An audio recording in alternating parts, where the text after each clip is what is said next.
Good morning student. ನಾವು ನಿನ್ನೆ ಕ್ಲಾಸಲ್ಲಿ ಲೋಹಗಳು ಮತ್ತು ಅಲೋಹಗಳೊಳಗೆ ಕ್ರಿಯಾಶೀಲತೆಯ ಸರಣಿ ಬಗ್ಗೆ ನೋಡಿದ್ವಿ. ಆಮೇಲೆ ಇಲ್ಲಿ ಲೋಹೋದ್ಧರಣದ ಬಗ್ಗೆ ಸ್ವಲ್ಪ ಬೇಸಿಕ್ ಸ್ವಲ್ಪ ಹೇಳಿದ್ದೆ. ಅದ್ರ ಜೊತೆಗೆ ನಾವು ಲೋಹಗಳು ಯಾವ ರೀತಿಯಾಗಿ ದೊರೀತಾವು ಇದ್ರ ಒಳಗಡೆ, ನಮ್ಮ ಭೂಮಿಯ ಒಳಗಡೆ ಅಥವಾ ನಮ್ಮ ಜಗತ್ತಿನೊಳಗಡೆ ಲೋಹಗಳು ಯಾವ ರೀತಿಯಾಗಿ ಅವು ದೊರೀತಾವು, ಆಮೇಲೆ ಎಲೆಕ್ಟ್ರಾನಿಕ್ ವಿನ್ಯಾಸ ಅದನ್ನ ಯಾವ ರೀತಿಯಾಗಿ ಬರೆಯೋದು, ಯಾವುದಾದ್ರೂ ಒಂದು ಸಾಲ್ಟ್ ಕೊಟ್ಟರೆ ನಿಮಗೆ ಯಾವ ರೀತಿಯಾಗಿ ಅದನ್ನ ಬರಿಬೇಕು ಅಂತ ಹೇಳಿದ್ದೆ. ಆಮೇಲೆ ಕ್ರಿಯಾಶೀಲತೆಯ ಸರಣಿ ಹೇಳಿದೆ. ಹೆಚ್ಚಿನ ಕ್ರಿಯಾಶೀಲತೆ, ಮಧ್ಯಮ ಕ್ರಿಯಾಶೀಲತೆ ಮತ್ತು ಲಾಸ್ಟ್ ಕಡಿಮೆ ಕ್ರಿಯಾಶೀಲತೆಯ ಧಾತುಗಳು ಯಾವ್ಯಾವ ಅಂತ ಹೇಳಿದ್ದೆ. ಅದರದ್ದು ಎಲೆಕ್ಟ್ರಾನಿಕ್ ವಿನ್ಯಾಸ ಯಾವ ರೀತಿಯಾಗಿ ಮಾಡಬೇಕು ಅಂತ ಹೇಳಿ ನಾವು ನಿನ್ನೆ ಕ್ಲಾಸಲ್ಲಿ ನೋಡಿದ್ವಿ. ಇವತ್ತಿನ ಕ್ಲಾಸ್ ಒಳಗೆ ಲೋಹಗಳ ಉದ್ಧರಣೆ ಬಗ್ಗೆ ನಾವು ನೋಡೋಣ. ಲೋಹೋದ್ಧರಣ ಅಂತ ಹೇಳಿ ಕರೀತಾರೆ. ನಿನ್ನೆ ನಾನು ಒಂದು ಚಾರ್ಟ್ನ ಎಕ್ಸ್ಪ್ಲೇನ್ ಮಾಡಿದ್ದೆ, ಅದು ಇನ್ನೊಂದ್ಸಲ ಗ್ಲಾನ್ಸ್ ಮಾಡಿಕೊಂಡು ಅದು ಗೊತ್ತಿದ್ರೆ ನಮಗೀಗ ಲೋಹೋದ್ಧರಣ ಈಸಿ ಆಗ್ತೈತಿ. ಲೋಹೋದ್ಧರಣ ಅಂದ್ರೆ ಏನಪ್ಪಾ ಅಂತಂದ್ರೆ ಸಿಂಪಲ್. ಲೋಹ ನಮಗೇನಾಗಿರ್ತೈತಿ, ಕಲ್ಮಶಗಳ ರೂಪದಲ್ಲಿ ನಮಗೆ ಸಿಗ್ತೈತಿ. ಅದನ್ನೇನು ಮಾಡೋದು, ಶುದ್ಧ ರೂಪಕ್ಕೆ ತರುವ ಒಂದು ಪ್ರೊಸೆಸ್ಸಿಗೆ ನಾವೇನಂತೀವಿ ಲೋಹೋದ್ಧರಣ ಅಂತ ಹೇಳಿ ಕರಿತೇವೆ. ಆ ಚಾರ್ಟನ್ನು ಇನ್ನೊಂದ್ಸಲ ಗ್ಲಾನ್ಸ್ ಮಾಡಿಕೊಂಡು ನಾವು ಲೋಹೋದ್ಧರಣದ ಪ್ರೊಸೆಸ್ ಏನದಾವ ಅದನ್ನೆಲ್ಲ ಈಗ ತಿಳ್ಕೊತಾ ಹೋಗೋಣ. ನಿನ್ನೆ ನಿಮಗೊಂದು ಕ್ರಿಯಾಶೀಲತೆ ಬಗ್ಗೆ ಹೇಳ್ಬೇಕಾದ್ರೆ ಒಂದು ಚಾರ್ಟ್ ಹೇಳಿದ್ದೆ ನಾನು.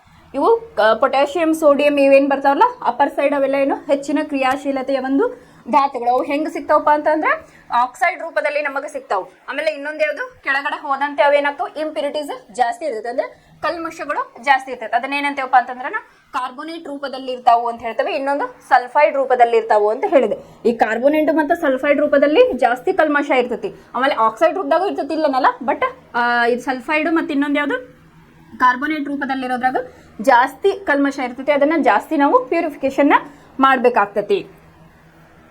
ಅದನ್ನ ಇಲ್ಲೇ ಒಂದು ನಿಮಗೆ ಚಾರ್ಟ್ ಕೊಟ್ಟಾರೆ, ಅಥವಾ ಫ್ಲೋ ಚಾರ್ಟ್ ಅಂತಲೂ ಕರೀತಾರೆ. ಈಗ ಅದರಿನ ಸಾರವರ್ಧನೆ ಯಾವ ರೀತಿಯಾಗಿ ಮಾಡ್ತಾರ ಅಂತ ಹೇಳಿ ಇಲ್ಲೊಂದು ಚಾರ್ಟ್ ಕೊಟ್ಟಾರೆ. ಹೆಚ್ಚಿನ ಕ್ರಿಯಾಪಟು ಲೋಹಗಳು, ಮಧ್ಯಮ ಕ್ರಿಯಾಪಟು ಲೋಹಗಳು, ಕಡಿಮೆ ಕ್ರಿಯಾಪಟು ಲೋಹಗಳು ಅಂತ ಹೇಳಿ ನಿಮಗೆ ಮೂರು ರೀತಿಯ ವಿಂಗಡಣೆಯನ್ನ ಮಾಡಿದ್ದಾರೆ. ಇಲ್ಲಿ ಹೆಚ್ಚಿನ ಕ್ರಿಯಾಪಟು ಲೋಹಗಳು ಹೆಂಗಿರ್ತಾವಪ್ಪ ಅಂತಂದ್ರೆ ಇವು ದ್ರವಿಸಿದ ರೂಪದಲ್ಲಿ ಇರ್ತಾವ. ಅಂದ್ರೆ ದ್ರವ ರೂಪದಲ್ಲಿ ನಮಗೆ ಇವು ಸಿಗ್ತಕ್ಕಂತಹ ಮೆಟಲ್.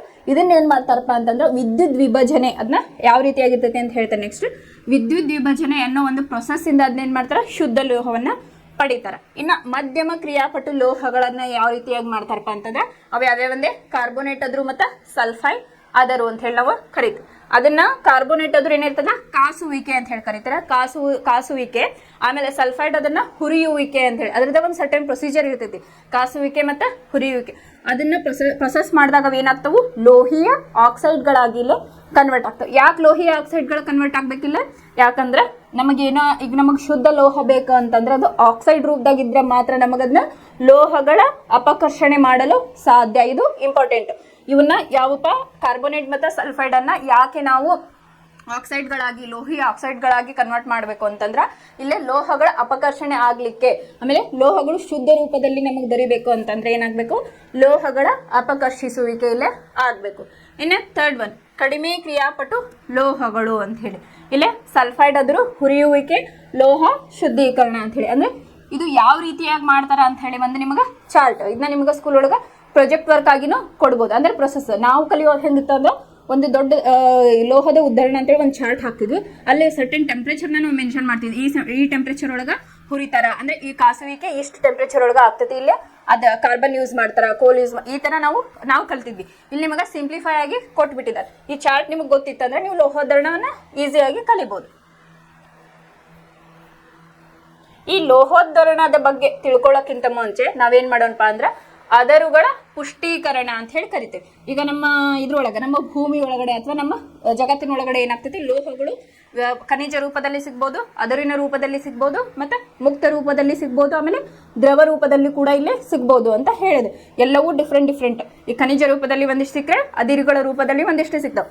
ಮುಕ್ತ ರೂಪದಲ್ಲಿ ಅಂದ್ರೆ ಸಿಲ್ವರ್ ಆಗಿರ್ಬೋದು, ಗೋಲ್ಡ್ ಆಗಿರ್ಬೋದು, ಅದನ್ನೇ ಎಕ್ಸಾಂಪಲ್ ತಗೋಬಹುದು. ಆಮೇಲೆ ದ್ರವ ರೂಪದ ಅಂತಂದ್ರೆ ಯಾವುದು, HG ಪಾದರಸ ಅಂತ ಹೇಳಿ ನಾವು ಕರಿತೀವಿ. ಇದಕ್ಕೆ ನಾವೇನಂತೀವಿ, ಲಿಕ್ವಿಡ್ ಮೆಟಲ್ ಅಥವಾ ದ್ರವ ರೂಪದ ಒಂದು ಲೋಹ ಅಂತ ಹೇಳಿ ಕರೀತೇವೆ. ಅದೇ ರೀತಿಯಾಗಿ ಇಲ್ಲಿ ಅದರುಗಳ ಪುಷ್ಟೀಕರಣ ಅಂತಂದ್ರೆ ಏನಪ್ಪಾ ಅಂತಂದ್ರೆ ಅದರಲ್ಲಿರೋ ಕಲ್ಮಶಗಳನ್ನೆಲ್ಲ ತೊಳೆದು ಹಾಕುವುದಕ್ಕೆ ನಾವೇನಂತೀವಿ, ಅದರುಗಳು ಪುಷ್ಟೀಕರಣ ಅಂತ ಹೇಳಿ ಕರೀತೇವೆ. ಇಲ್ಲಿ ನೋಡಿ, ಸಾಮಾನ್ಯವಾಗಿ ಭೂಮಿಯಿಂದ ಗಣಿಗಾರಿಕೆ ಮಾಡಿದ ಅದಿರುಗಳು ಮಣ್ಣು ಮರಳು ಇತ್ಯಾದಿಗಳಿಂದ ಹೆಚ್ಚಿನ ಪ್ರಮಾಣದಲ್ಲಿ ಕಲುಷಿತಗೊಂಡಿರುತ್ತವೆ. ಈಗ ಬಳ್ಳಾರಿ ಒಳಗೆ ತೋರಿ ಎಲ್ಲ ಮೈನಿಂಗ್ ಮಾಡ್ತಿರ್ತಾರೆ, ಅಲ್ಲಿ ಹೆಂಗಪ್ಪ ಅಂದ್ರೆ ಮಣ್ಣಿನಿಂದ ಅದನ್ನ ತೆಗೆದಾಗ ಕೆಲವೊಂದಿಷ್ಟು ಅದ್ರ ಒಳಗಡೆ ಏನಾಗಿರ್ತಾವ ಲೋಹಗಳು ಸಿಗ್ತಾವ, ಖನಿಜಗಳು ಸಿಕ್ಕಾಗ ಅದೇನ್ ಮಾಡ್ತಾರ ಅಂದ್ರೆ ಡೈರೆಕ್ಟ್ ಅದನ್ನ ಯೂಸ್ ಮಾಡಕ್ ಬರಲ್ಲ, ಅದನ್ನ ಏನ್ ಮಾಡ್ತಾರ ವಾಶ್ ಸರ್ಟನ್ ಪ್ರೊಸೀಜರ್ ಇಂದ ಅದನ್ನೇನ್ ಮಾಡ್ತಾರ ತೊಳಿತಾರ. ಅದಕ್ಕೆ ಏನಂತ ಕರೀತಾರಪ್ಪ ಅಂತಂದ್ರ ಮಡ್ಡಿ ಅಂತ ಹೇಳಿ ಕರೀತಾರೆ.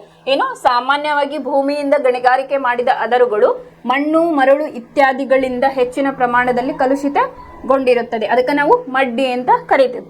ಲೋಹೋದ್ಧರಣ ಮಾಡುವ ಮೊದಲು ಅದುರಿನಲ್ಲಿರುವ ಕಶ್ಮಲಗಳನ್ನು ತೆಗೆದು ಹಾಕಬೇಕು. ಅಂದ್ರೆ ಕೆಲವೊಂದು ಹೆಂಗಿರ್ತದಪ್ಪ ಅಂತಂದ್ರೆ ಡೈರೆಕ್ಟ್ ಹೋಗಿ ಲೋಹೋದ್ಧರಣ ಮಾಡಕ್ ಬರಲ್ಲ, ಅದನ್ನ ನಮ್ಮ ಕಡೆಯಿಂದ ಪ್ರಿಲಿಮಿನರಿ ಆಗಿ ಏನ್ ಮಾಡ್ಬೇಕಲ್ಲ ಅದನ್ನ ನಾವು ಮಾಡ್ಬೇಕಾಗ್ತದೆ. ಅದನ್ನ ಏನ್ ಮಾಡ್ತಾರೆ ಫಸ್ಟ್ ವಾಶ್ ಮಾಡ್ತಾರ, ಸಾಯಿಲ್ ಏನ್ ತಂದಿರ್ತಾರಲ್ಲ ಅದನ್ನ ವಾಶ್ ಮಾಡ್ತಾರ, ವಾಶ್ ಮಾಡಿ ಮಣ್ಣಿನ ಅಂಶ ಅಥವಾ ಹೊಲಸು ಏನಿರ್ತೈತಲ್ಲ ಅದನ್ನ ತೆಗಿತಾರ.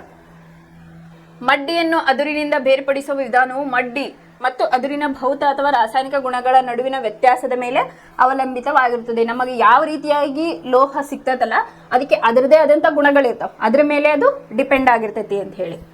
ಅವುಗಳಿಗನುಗುಣವಾಗಿ ವಿಭಿನ್ನ ಬೇರ್ಪಡಿಸುವ ವಿಧಾನಗಳನ್ನ ಬಳಸಲಾಗುವುದು ಅಂತ ಹೇಳಿ. ಅಂದ್ರೆ ಇಲ್ಲಿ 3 ರೀತಿಯ ನಾವು ಕ್ರಿಯಾಶೀಲತೆಯ ಧಾತುಗಳನ್ನ ನೋಡಿದ್ವಿ. ಹೆಚ್ಚಿನ ಕ್ರಿಯಾಶೀಲತೆಯ ಧಾತುಗಳ ಲೋಹೋದ್ಧರಣ ಹೆಂಗಾಗ್ತದೆ ನೋಡ್ತೀವಿ. ಆಮೇಲೆ ಮಧ್ಯಮ ಲೋಹಗಳನ್ನ ಯಾವ ರೀತಿಯಾಗಿ, ಮಧ್ಯಮ ಕ್ರಿಯಾಶೀಲತೆಯ ಲೋಹಗಳನ್ನ ಯಾವ ರೀತಿಯಾಗಿ ಲೋಹೋದ್ಧರಣ ಮಾಡ್ತಾರೆ ಅಂತೇಳಿ ಸೆಕೆಂಡ್ ಒನ್. ಥರ್ಡ್ ಒನ್ ಹೆಚ್ಚಿನ ಕ್ರಿಯಾಶೀಲತೆಯ ಲೋಹೋದ್ಧರಣವನ್ನ ಯಾವ ರೀತಿಯಾಗಿ ಮಾಡ್ತಾರೆ ಅಂತ ಹೇಳಿ ನಾವೀಗ ಕಲಿತೇವೆ. ಮೊದಲನೇದಾಗಿ ಯಾವ ನೋಡೋಣಪ್ಪ ಅಂತಂದ್ರೆ ಕ್ರಿಯಾಶೀಲತೆಯ ಸರಣಿಯಲ್ಲಿ ಕೆಳಗಿರುವ ಲೋಹಗಳನ್ನು ಉದ್ಧರಿಸುವುದು ಅಂತ ಹೇಳಿ.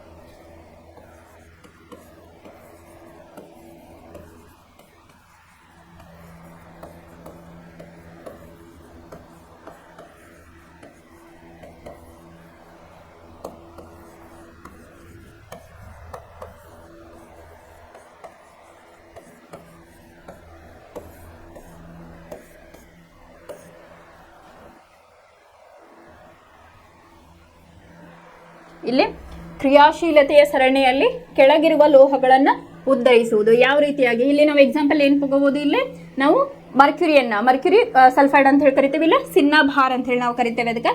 ಅದನ್ನ ನಾವಿಲ್ಲಿ ಯೂಸ್ ಮಾಡಿಕೊಂಡು ನಾವು ರಿಯಾಕ್ಷನ್ ಯಾವ ರೀತಿಯಾಗಿ ಶುದ್ಧೀಕರಣವನ್ನ ಲೋಹೋದ್ಧರಣವನ್ನ ಯಾವ ರೀತಿಯಾಗಿ ಮಾಡ್ತಾರ. ಇಲ್ಲಿ ನೋಡ್ರಿ, ಲೋಹಗಳನ್ನು ಉದ್ಧರಿಸುವುದು ಅಂತ ಹೇಳಿ ಅಂದ್ರೆ ಲೋಹಗಳನ್ನ ಶುದ್ಧವನ್ನಾಗಿ ಮಾಡುವುದು ಯಾವ ರೀತಿಯಾಗಿ ಮಾಡ್ತಾರ ಅಂತ ಹೇಳಿ ಇಲ್ಲಿ ನೋಡೋಣ. ಕ್ರಿಯಾಶೀಲ ಸರಣಿಯಲ್ಲಿ ಕೆಳಗಿರುವ ಲೋಹಗಳು ಅತಿ ಕಡಿಮೆ ಕ್ರಿಯಾಶೀಲತೆ ಹೊಂದಿದೆ. ನಾನು ನಿಮ್ಗೊಂದು ಚಾರ್ಟ್ ಹೇಳಿದ್ದೆ, ಮತ್ತೊಂದು ನಿಮ್ಗೆ ಈಸಿಯಾಗಿ ನೆನ್ಪಿಟ್ಕೊಳಕ್ಕೆ ಹೇಳಿದ್ದೆ, ಡೋಂಟ್ ಕಾಲ್ ಮೀ ಅಂತ ಹೇಳಿ ಸಮಥಿಂಗ್ ನಿನ್ನೆ ಹೇಳಿದ್ದೆ ನಾನು. ಆ ರೀತಿಯಾಗಿ ಹೆಚ್ಚಿನ ಕ್ರಿಯಾಶೀಲತೆ, ಮಧ್ಯಮ ಮತ್ತು ಕೆಳಗಿನ ಈಸಿ ನಿಮಗೆ ನೆನ್ಪಿಟ್ಕೊಳಕ್ಕೆ ಈಸಿ ಆಗಲಿ ಅಂತ. ಇವು ಮರ್ಕ್ಯುರಿ ಈ ಕಡೆ ಏನು ಬರ್ತಾವಲ್ಲ ಕೆಳಗೆ ಅಂದ್ರೆ ಏನು ಕೆಳಗಿರುವ ಲೋಹಗಳು ಅಥವಾ ಕಡಿಮೆ ಕ್ರಿಯಾಶೀಲತೆ ಹೊಂದಿರುವ ಲೋಹಗಳು, ಅದ್ರ ಒಳಗೆ ಏನ್ ಮಾಡ ಮರ್ಕ್ಯುರಿ ಅಥವಾ ಸಿನ್ನಾಭಾರ್ ಅಂತ ಹೇಳಿ ಕರಿತೀವಿ. ಅದಕ್ಕೆ ಏನಂದ್ರೆ HgS ಅಂತ ಹೇಳಿ ನಾವು ಅದನ್ನ ಹೇಳ್ತೀವಿ. ಅದನ್ನ ಯೂಸ್ ಮಾಡ್ಕೊಂಡು ಹೆಂಗೆ ಲೋಹೋದ್ಧರಣೆ ಮಾಡ್ತಾರ ಅಂತ ಹೇಳಿ ಎಕ್ಸ್ಪ್ಲೇನ್ ಮಾಡಿ. ಈ ಲೋಹದ ಆಕ್ಸೈಡ್ಗಳನ್ನು ಕಾಸುವುದರಿಂದ ಮಾತ್ರ ಲೋಹಗಳನ್ನು ಅಪಕರ್ಷಿಸಬಹುದು. ನಾ ಹೇಳಿದೆ ಅಪಕರ್ಷಣೆ ಮಾಡ್ಬೇಕಂತ ಇದ್ರೆ ಏನ್ ಬೇಕು ನಮ್ಗೆ, ಆಕ್ಸೈಡ್ ರೂಪದಲ್ಲಿ ಬೇಕು. ಆಕ್ಸೈಡ್ ರೂಪದಲ್ಲಿ ಇದ್ದಾಗ ಏನ್ ಮಾಡ್ಬೋದು, ನಾವು ಈಸಿಯಾಗಿ ಅದನ್ನ ಅಪಕರ್ಷಣೆಗೆ ಒಳಪಡಿಸಬಹುದು ಅಂತ ಹೇಳಿ. ಉದಾಹರಣೆಗೆ ಸಿನ್ನಾಬಾರ್ HgS ಪಾದರಸದ ಒಂದು ಅದುರು, ಅಂದ್ರೆ ಇದು ಪಾದರಸದ ಒಂದು ಸಂಯುಕ್ತ ಅಥವಾ ಅದರು ಅಂತ ಹೇಳಿ ನಾವು ಕರಿತೀವಿ. ಇದನ್ನು ಗಾಳಿಯಲ್ಲಿ ಕಾಯಿಸಿದಾಗ ಮೊದಲು ಪಾದರಸದ ಆಕ್ಸೈಡ್, ಇದನ್ನ ಗಾಳಿಯಲ್ಲಿ ಉರಿಸಿದಾಗ ಏನಾಗ್ತದೆ ನಮಗೆ HgO ಆಗ್ತದೆ, ಅಂದ್ರೆ ಪಾದರಸದ ಆಕ್ಸೈಡ್ ಆಗಿ ಪರಿವರ್ತನೆಯಾಗುತ್ತದೆ. ಪಾದರಸದ ಆಕ್ಸೈಡ್ ಅನ್ನು ಮತ್ತಷ್ಟು ಕಾಯಿಸಿದಾಗ ಅಪಕರ್ಷಿಸಲ್ಪಟ್ಟು ಪಾದರಸವಾಗುತ್ತದೆ. ಅಂದ್ರೆ ಇಲ್ಲಿ ಏನ್ ಮಾಡ್ಯಾರ ಗೊತ್ತಾ, ಪಾದರಸವನ್ನ ಇಲ್ಲಿ ಹೊರಗಡೆ ಪ್ಯೂರ್ ನಮಗೆ ಪಾದರಸ ಬೇಕಾಗಿತ್ತು, ಅದನ್ನ ಉದ್ಧರಣೆ ಹೆಂಗ್ ಮಾಡ್ತಾರ, ಇಲ್ಲಿ ಸಿನ್ನಾಬಾರ್ HgS ಇದ್ದಿದ್ದನ್ನ ಆಕ್ಸಿಜನ್ ಜೊತೆ ಉರಿಸಿದ್ರು ಸರ್ಟಿನ್ ಟೆಂಪರೇಚರ್ ಒಳಗೆ. ಅವಾಗ ಏನಾಯ್ತು ನಮ್ಗೆ ಮರ್ಕ್ಯುರಿ ಆಕ್ಸೈಡ್ ಬಂತು, ಪ್ಲಸ್ ಏನಾಯ್ತು ಇಲ್ಲಿ ಸಲ್ಫೈಡ್ ಬಂತು. ಆಮೇಲೆ ಮರ್ಕ್ಯುರಿ ಆಕ್ಸೈಡ್ ಅನ್ನ ಹೆಚ್ಚಿನ ಉಷ್ಣತೆಯಲ್ಲಿ ಕಾಯಿಸಿದಾಗ ಏನಾಗ್ತತಿ ನಮಗ ಮರ್ಕ್ಯುರಿ ಸಿಗ್ತತಿ, ಆಕ್ಸಿಜನ್ ಇಲ್ಲಿ ಬರ್ತತಿ ಅಂತೇಳಿ. ಅದು ಯಾವ ರೀತಿ ರಿಯಾಕ್ಷನ್ ಆಗ್ತತಿ ಅಂತ ಹೇಳಿ ನಾನಿಲ್ಲಿ ತೋರಿಸ್ತೇನೆ.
ಇಲ್ಲಿ ನೋಡ್ರಿ ರಿಯಾಕ್ಷನ್ ಅನ್ನ ಯಾವ ರೀತಿಯಾಗಿ ಅಂತ ಹೇಳಿ. ಇಲ್ಲೇ ಪಾದರಸ HGS ಅಂತಂದ್ರೆ ಇದಕ್ಕೆ ಏನಂತೇವೆ ನಾವು ಸಿನ್ನಾಬಾರ್ ಅಂತ ಹೇಳಿ ಕರಿತೇವೆ.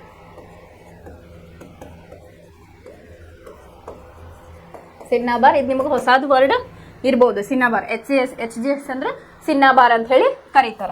ಇಲ್ಲೇನ್ ಮಾಡಿದ್ರು ಫಸ್ಟ್ ಮರ್ಕ್ಯುರಿ ಸಲ್ಫೈಡ್ ಅಥವಾ ಸಿನ್ನಾಬಾರ್ ಏನೈತಲ್ಲ ಅದನ್ನ ಆಕ್ಸಿಜನ್ ಜೊತೆಗೆ ಉರಿಸಿದಾಗ ಏನಾಯ್ತು ನಮಗ ಮರ್ಕ್ಯುರಿ ಆಕ್ಸೈಡ್ ಬಂತಿಲ್ಲ, ಪಾದರಸದ ಆಕ್ಸೈಡ್ ಬಂತು, ಮತ್ತೆ ಸಲ್ಫೈಡ್ SO2 ಬಂತು.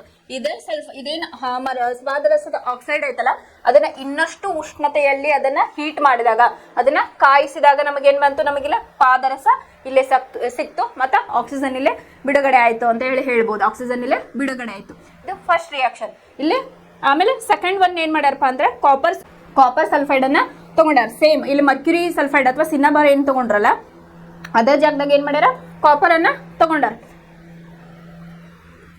ಇಲ್ಲಿ 2Cu2S ಪ್ಲಸ್ ಆಕ್ಸಿಜನ್ ಜೊತೆಗೆ ಏನ್ ಮಾಡಿದ್ರು ಅದನ್ನ ಉರಿಸಿದರು. ಉರಿಸಿದಾಗ ಏನಾಯ್ತು ನಮ್ಗೆ ಕಾಪರ್ ಆಕ್ಸೈಡ್ ಬಂತು, 2Cu2O ಪ್ಲಸ್ 2SO2 ನಮಗೆಲ್ಲ ಬಂತು. ಇದ ಕಾಪರ್ ಆಕ್ಸೈಡ್ ಅನ್ನ ಆಮೇಲೆ ಸರ್ಟೆನ್ ಟೆಂಪರೇಚರ್ ಒಳಗ ಮತ್ತೆ ಕಾಯಿಸಿದಾಗ ನಮಗೆ ಏನ್ ಬಂತಪ್ಪ ಇಲ್ಲಿ ಮತ್ತೆ ಹೊಳ್ಳಿ ಕಾಪರ್ ಸಿಕ್ತು, ಪ್ಲಸ್ ಇಲ್ಲಿ ಮತ್ತೆ ಸಲ್ಫೇಟ್ SO2. ಇಲ್ಲೇ ನೋಡ್ರಿ ನೀವು ಬ್ಯಾಲೆನ್ಸ್ ಅನ್ನ ನೋಡ್ಬೇಕು. ಇಕ್ವೇಶನ್ ನೀವೇನಿಲ್ಲ ಪ್ರತಿವರ್ತಕ ಮತ್ತು ಉತ್ಪನ್ನಗಳ ಒಳಗೆ ಎಷ್ಟು ಪ್ರಮಾಣದ ಧಾತುಗಳು ಅದಾವು ನೋಡ್ಬೇಕು, ಎಷ್ಟು ಸಂಖ್ಯೆ. ಇಲ್ಲಿ ಫಾರ್ ಎಕ್ಸಾಂಪಲ್ ಇಲ್ಲಿ ಮರ್ಕ್ಯುರಿ ಎಷ್ಟೈತೆ, HG ಎಷ್ಟು ಅದಾವು 2 ಅದಾವು, ಇಲ್ಲಿ ಎಷ್ಟು ಅದಾವು 2 ಅದಾವು. SO2 ನೋಡ್ರಿ ಇಲ್ಲಿ ಎಷ್ಟು ಅದಾವು ಇಲ್ಲಿ ಅದನ್ನ ನೋಡ್ಬೇಕು. ಅದೇ ರೀತಿಯಾಗಿ ಇಲ್ಲಿನೂ ಪ್ರತಿಯೊಂದು ಪ್ರತಿವರ್ತಕ ಮತ್ತು ಉತ್ಪನ್ನಗಳಲ್ಲಿ ನೋಡಿ ನೀವೇನ್ ಮಾಡ್ಬೇಕು ರಿಯಾಕ್ಷನ್ ಅನ್ನ ಇಲ್ಲಿ ಬರಿಬೇಕು. ಬ್ಲೈಂಡ್ ಆಗಿ ಬರೆಯೋಂಗಿಲ್ಲ. ಏನಾರ ಗೊತ್ತಾಗ್ಲಿಲ್ಲ ನಮ್ಮ ಡೌಟ್ ಸೆಷನ್ ಒಳಗೆ ನೀವು ಕೇಳ್ಬೋದು ಇದ್ರ ಬಗ್ಗೆ. ಆಮೇಲೆ ನಿನ್ನೆ ಎಲೆಕ್ಟ್ರಾನಿಕ್ ವಿನ್ಯಾಸ ಯಾವ ರೀತಿಯಾಗಿ ಬರೀಬೇಕು ಅಂತ ಹೇಳಿದ್ದೆ, ಅದನ್ನು ಕೂಡ ನೀವು ಕ್ಲಾರಿಟಿ ಸಿಕ್ಕಿಲ್ಲ ಅಂತಂದ್ರೆ ಕೇಳ್ಬೋದು ಕ್ಲಾಸ್ ಒಳಗೆ, ಡೌಟ್ ಸೆಷನ್ ಒಳಗೆ ಅದನ್ನ ಕೇಳ್ಬೋದು. ಯಾಕಂದ್ರೆ ನಿಮ್ ಕ್ವಶನ್ ಪೇಪರ್ ಒಳಗೆ ಕೇಳಾರ ಹೆಂಗಂದ್ರೆ ಮ್ಯಾಗ್ನೀಷಿಯಂ ಆಕ್ಸೈಡ್ದು ಕೇಳಾರ, ಅದನ್ನ ಯಾವ ರೀತಿಯಾಗಿ ಎಲೆಕ್ಟ್ರಾನಿಕ್ ವಿನ್ಯಾಸವನ್ನ ಬರೀಬೇಕಂತ ಹೇಳಿ. ಆಮೇಲೆ ಮ್ಯಾಗ್ನೀಷಿಯಂ ಕ್ಲೋರೈಡ್ ಬಗ್ಗೆನೂ ಕೇಳಿದ್ದಾರೆ. ಅಂದ್ರೆ ನಾನು ನಿಮಗೆ ಸೋಡಿಯಂ ಕ್ಲೋರೈಡ್ ಬಗ್ಗೆ ನಿನ್ನೆ ಹೇಳಿದ್ದೆ. ಅದೇ ರೀತಿ ಮ್ಯಾಗ್ನೀಷಿಯಂ ಆಕ್ಸೈಡ್ ಕೇಳ್ಯಾರ, ಮ್ಯಾಗ್ನೀಷಿಯಂ ಕ್ಲೋರೈಡ್ ಬಗ್ಗೆ ಕೇಳ್ಯಾರ. ಅದನ್ನ ನೀವು ಪ್ರಾಕ್ಟೀಸ್ ಮಾಡ್ರಿ. ಗೊತ್ತಾಗ್ಲಿಲ್ಲ ಅಂದ್ರೆ ನಾವು ಡೌಟ್ ಸೆಷನ್ ಒಳಗೆ ಇನ್ನೊಮ್ಮೆ ಹೇಳ್ತೇನೆ. ಅಂದ್ರೆ ಇಲ್ಲಿ ಕೆಮಿಕಲ್ ರಿಯಾಕ್ಷನ್ ನೀವು ಏನು ಬರೀತಿರಲ್ಲ ಇಲ್ಲೆಲ್ಲ ಬರ್ದಿರ್ತೀರಿ, ಬರೋದು ಏನು ಮಾಡ್ಬಿಡ್ತೀರಿ ಅಂತಂದ್ರೆ ಇಲ್ಲಿ ಬರೆಯೋ ಮುಂದೆ HGS ಬರೆಯೋ ಬದಲಿ ಸಿನ್ನಾಬಾರ್ ಬರೆಯೋ HGS 2HGS ಬರೆಯೋ ಬದಲಿ ಬರೀ HGS ಬರೀತೀರಿ. ನೀವು ಇಲ್ಲಿ ಎರಡು ಬರದ್ರಿ ಅಂದ್ರೆ ಇಲ್ಲೂ 2 ಇರಬೇಕು. ಹಂಗೆ ನೀವೇನು ಮಾಡ್ಬೇಕು ಅಂತಂದ್ರೆ ಅದನ್ನ ಬ್ಯಾಲೆನ್ಸ್ ಮಾಡ್ಬೇಕು. ಇಕ್ವೇಶನ್ ಬ್ಯಾಲೆನ್ಸ್ ಮಾಡಿದಾಗ ನಿಮ್ಗೆ ಅದು ಈಸಿ ಆಗ್ತೈತಿ. ಇದಿಷ್ಟು ಏನಪ್ಪಾ ಅಂತಂದ್ರೆ ಕ್ರಿಯಾಶೀಲತೆಯ ಸರಣಿಯಲ್ಲಿ ಕೆಳಗಿರುವ ಲೋಹಗಳನ್ನ ಉದ್ಧರಣೆ ಯಾವ ರೀತಿಯಾಗಿ ಮಾಡ್ತಾರ ಅಂತೇಳಿ. ಏನಿಲ್ಲ, ಇಲ್ಲೇ ಸಿನ್ನಾಬಾರ್ ತಗೊಂಡ್ರು, ಅದನ್ನ ಆಕ್ಸಿಜನ್ ಜೊತೆಗೆ ಉರಿಸಿದ್ರು. ಆಕ್ಸಿಜನ್ ಉರಿಸಿದಾಗ ನಮಗೇನಾಯ್ತು ಪಾದರಸದ ಆಕ್ಸೈಡ್ ಬಂತು, ಪ್ಲಸ್ SO2 ಬಂತು. ಅದೇ ಪಾದರಸ ಆಕ್ಸೈಡ್ ಅನ್ನು ಇನ್ನಷ್ಟು ಉಷ್ಣತೆಯಲ್ಲಿ ಉರಿಸಿದಾಗ ನಮಗಲ್ಲಿ ಪ್ಯೂರ್ ಮರ್ಕ್ಯುರಿ ಸಿಕ್ತು, ಆಮೇಲೆ ಆಕ್ಸಿಜನ್ ಅಲ್ಲೇ ಬಿಡುಗಡೆ ಆಯ್ತು ಅಂತ ಹೇಳ್ತೀವಿ. ಅದೇ HGS ಜಾಗದಾಗ ಏನ್ ಮಾಡಿದ್ರು ಕಾಪರ್ ಸಲ್ಫೈಡ್ ಅನ್ನ ತಗೊಂಡ್ರು. ಸೇಮ್ ಕಾಪರ್ ಸಲ್ಫೈಡ್ ತಗೊಂಡು in presence of oxygen certain temperature ಒಳಗೆ ಅದನ್ನ ಕಾಯಿಸಿದಾಗ ಏನಾಯ್ತು ಕಾಪರ್ ಆಕ್ಸೈಡ್ ಬಂತು, ಪ್ಲಸ್ ಏನಾಯ್ತು 2SO2 ನಮಗಿಲ್ಲಿ ಬಂತು. ಇದ ಕಾಪರ್ ಆಕ್ಸೈಡ್ ಅನ್ನ ಸರ್ಟೆನ್ ಟೆಂಪರೇಚರ್ ಒಳಗೆ ಇನ್ನೊಮ್ಮೆ ಕಾಯಿಸಿದಾಗ ಏನಾಯ್ತು ನಮ್ಗೆ ಪ್ಯೂರ್ ಆದಂತ ಒಂದು ಕಾಪರ್ ಸಿಕ್ತು. ಆಮೇಲೆ ಇಲ್ಲಿ O2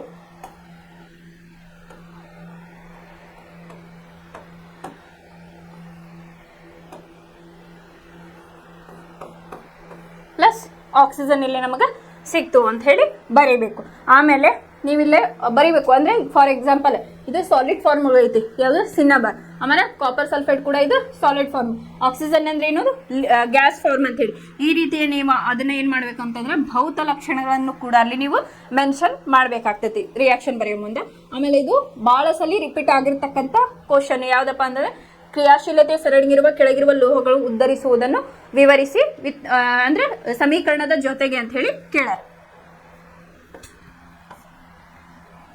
ಇನ್ನು ನೆಕ್ಸ್ಟ್ ಕ್ರಿಯಾಶೀಲತೆಯ ಸರಣಿಯಲ್ಲಿ ಮಧ್ಯದ ಲೋಹಗಳನ್ನು ಉದ್ಧರಿಸುವುದು.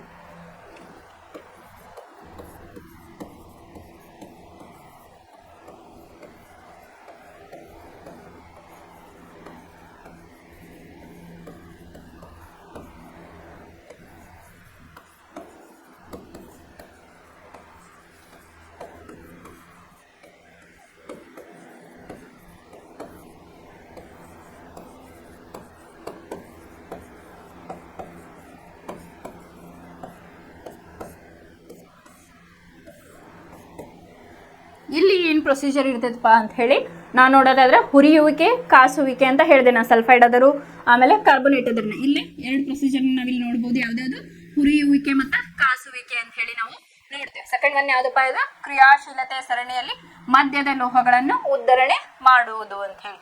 ಇಲ್ಲಿ ಕ್ರಿಯಾಶೀಲತೆಯ ಸರಣಿಯಲ್ಲಿ ಮಧ್ಯದ ಲೋಹಗಳಾದ ಯಾವ್ಯಾವು? ಕಬ್ಬಿಣ, ಸತು, ಸೀಸ, ತಾಮ್ರಗಳು. ಯಾವ್ದಾವುದು? ಕಬ್ಬಿಣ, ಸತು, ಸೀಸ, ತಾಮ್ರಗಳು ಮಧ್ಯದ ಕ್ರಿಯಾಪಟುತ್ವ ಹೊಂದಿದೆ. ಇದು ನಿನ್ನೆ ಕ್ಲಾಸ್ ಒಳಗೆ ನಾನು ಹೇಳಿದ್ದೆ. ನಿಸರ್ಗದಲ್ಲಿ ಸಾಮಾನ್ಯವಾಗಿ ಇವು ಸಲ್ಫೈಡ್ ಅಥವಾ ಕಾರ್ಬೋನೇಟ್ಗಳ ರೂಪದಲ್ಲಿ ಇರುತ್ತವೆ. ಅಂದ್ರೆ ಇವು ನಿಸರ್ಗದ ನಮ್ಮ ನೇಚರ್ ಒಳಗೆ ಸಲ್ಫೈಡ್ ಮತ್ತು ಕಾರ್ಬೋನೇಟ್ ಜಾಸ್ತಿ ಕಲ್ಮಶ ಇರುವಂತಹ ರೂಪದಲ್ಲಿ ನಮಗೆ ಸಿಗ್ತಾವಂದಂಗ. ಸಲ್ಫೈಡ್ ಮತ್ತು ಕಾರ್ಬೋನೇಟ್ಗಳಿಂದ ಲೋಹಗಳನ್ನು ಉದ್ದಯಿಸುವುದಕ್ಕಿಂತ ಆಕ್ಸೈಡ್ಗಳಿಂದ ಉದ್ಧರಿಸುವುದು ಸುಲಭ. ಯಾಕಪ್ಪ ಅಂತಂದ್ರೆ ಕಲ್ಮಶ ಫಸ್ಟ್ ನಾವು ಆಕ್ಸೈಡಿಗೆ ಕನ್ವರ್ಟ್ ಮಾಡಿದ್ವಿ ಅಂದ್ರೆ ಅಪಕರ್ಷಣೆ ಈಸಿ ಆಗ್ತೈತೆ ನಮ್ಗೆ. ಒನ್ಸ್ ಅಪಕರ್ಷಣೆ ಆತಂದ್ರೆ ನಮ್ಗೆ ಪ್ಯೂರ್ ಫಾರ್ಮ್ ಲೋಹ ಈಸಿಯಾಗಿ ಸಿಗ್ತೈತಿ. ಹಾಗಾಗಿ ಏನು ಮಾಡಬೇಕು?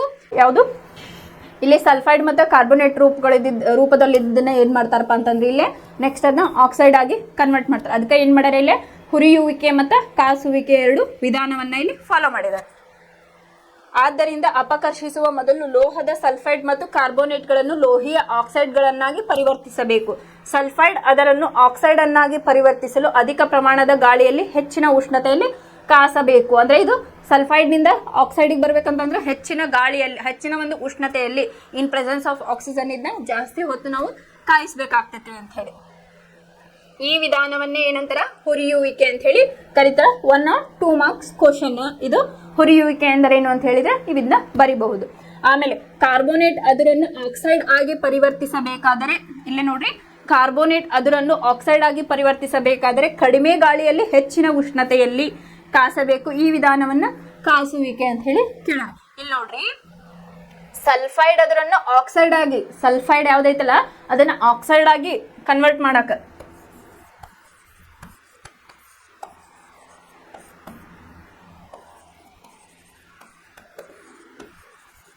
ನೋಡ್ರಿ, ಸಲ್ಫೈಡ್ ಅದರನ್ನ ಆಕ್ಸೈಡ್ ಅನ್ನಾಗಿ ಪರಿವರ್ತಿಸಲು ಅಧಿಕ ಪ್ರಮಾಣದ ಗಾಳಿಯಲ್ಲಿ ಹೆಚ್ಚಿನ ಉಷ್ಣತೆ, ಆಕ್ಸಿಜನ್ ನಮಗ್ ಜಾಸ್ತಿ ಬೇಕು ಮತ್ತು ಉಷ್ಣನು ಜಾಸ್ತಿ ಬೇಕಿಲ್ಲ. ಇದಕ್ಕೇನಂತಾರ? ಹುರಿಯುವಿಕೆ ಅಂತ ಹೇಳಿ ಕರೀತಾರೆ. ಹಿಂಗೆ ಎರೋ ಮಾರ್ಕ್ ಹಾಕಿದ್ರೆ ಜಾಸ್ತಿ ಅಂತ ಹೇಳಿ ಇದು ನೆನ್ಪಿಟ್ಕೊಡ್ರಿ. ಇದಕ್ಕೆ ಹುರಿಯುವಿಕೆ ಅಂತ ಹೇಳ್ಯಾರ. ಅಧಿಕ ಪ್ರಮಾಣದ ಗಾಳಿಯಲ್ಲಿ ಹೆಚ್ಚಿನ ಉಷ್ಣತೆಯಲ್ಲಿ ಕಾಸಬೇಕು. ಈ ಒಂದು ವಿಧಾನವನ್ನು ಹುರಿಯುವಿಕೆ ಅಂತ ಹೇಳಿ ಕರೀತಾರೆ. ಇನ್ನು ಕಾರ್ಬೋನೇಟ್ ಅದರನ್ನು ಆಕ್ಸೈಡ್ ಆಗಿ ಪರಿವರ್ತಿಸಬೇಕಾದರೆ, ಕಾರ್ಬೋನೇಟ್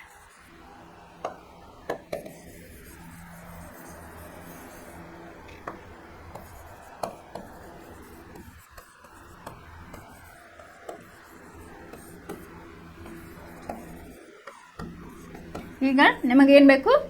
ಕಾರ್ಬೋನೇಟ್ ಇದ್ರು ಆಕ್ಸೈಡ್ ಕನ್ವರ್ಟ್ ಆಗ್ಬೇಕು ಅಂತಂದ್ರೆ ಏನು ಕಂಡೀಷನ್ ಐತಿ? ಕಡಿಮೆ ಗಾಳಿಯಲ್ಲಿ, ಅಂದ್ರೆ ಸ್ವಲ್ಪ ಕಮ್ಮಿ ಇರಬೇಕು, ಡಿಕ್ರೀಸಿಂಗ್ ಅದಕ್ಕಿಂತ ಕಮ್ಮಿ, ಪ್ಲಸ್ ಕಡಿಮೆ ಗಾಳಿಯಲ್ಲಿ ಹೆಚ್ಚಿನ ಉಷ್ಣತೆಯಲ್ಲಿ ಕಾಯಿಸಬೇಕು. ಅಂದ್ರೆ ಉಷ್ಣ ಹೆಂಗಿರ್ಬೇಕಪ್ಪ ಅಂತಂದ್ರೆ ಇನ್ಕ್ರೀಸಿಂಗ್, ಕಡಿಮೆ ಆಕ್ಸಿಜನ್ ಇರಬೇಕು, ಹೆಚ್ಚಿನ ಒಂದು ಉಷ್ಣತೆ ಇರಬೇಕು. ಅದಕ್ಕೆ ಏನಂತಾರ? ಕಾಸುವಿಕೆ ಅಂತ ಹೇಳಿ ಕರೀತಾರೆ. ಇದು 1 ಮಾರ್ಕ್ ಅಥವಾ 2 ಮಾರ್ಕ್ಸ್ ಕ್ವಶನ್ ಅನ್ನ ನೀವು ಬರೀಬಹುದು. ಆಮೇಲೆ ಇದ್ರ ಒಳಗೆ ನಿಮ್ಗೆ ಏನು ಕೇಳ್ಬೋದಪ್ಪ ಅಂದ್ರೆ ಹುರಿಯುವಿಕೆ ವಿಧಾನವನ್ನ ಎಕ್ಸ್ಪ್ಲೇನ್ ಮಾಡ್ರಿ ಅಂತ ಕೇಳ್ಬೋದು, ಅಥವಾ ಕಾಸುವಿಕೆ ವಿಧಾನವನ್ನ ಎಕ್ಸ್ಪ್ಲೇನ್ ಮಾಡ್ರಿ ಅಂತ ಕೇಳ್ಬೋದು, ಅಥವಾ ಏನ್ ಪಾಸಿಬಿಲಿಟಿ? ಕ್ರಿಯಾಶೀಲತೆ ಸರಣಿಯಲ್ಲಿ ಮಧ್ಯದ ಲೋಹಗಳನ್ನು ಹೇಗೆ ಉದ್ಧರಿಸುತ್ತಾರೆ ಸಮೀಕರಣದೊಂದಿಗೆ ವಿವರಿಸಿ ಅಂತ ಹೇಳಿನೂ ಕೇಳ್ಬೋದು. ಇಲ್ಲಿ ಹುರಿಯುವಿಕೆ ವಿಧಾನವನ್ನ ಫಸ್ಟಿಗೆ ನಾವು ನೋಡೋಣ.